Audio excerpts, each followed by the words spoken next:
Makka. Tume ya kifalme ya Makka inaongoza juhudi za Saudi Arabia kurahisisha operesheni za Hajj. Saudi Arabia inazindua mfumo wa teknolojia wa hali ya juu unaoendeshwa na matumizi ya data, wenye lengo la kuboresha uzoefu wa mahujaji wakati wa Hajj, ukiongozwa na tume ya kifalme ya jiji la Makka na maeneo matakatifu.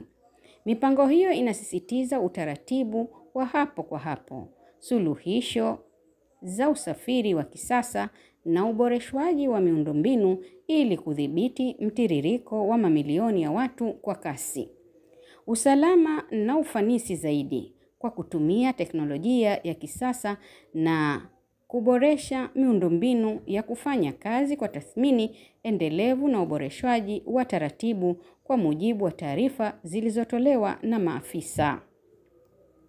Taarifa hii imekusanywa na kuandikwa na Sheikh Hamza Zubair Rijali na kusomwa kwenu nami Salma Said. Shukran.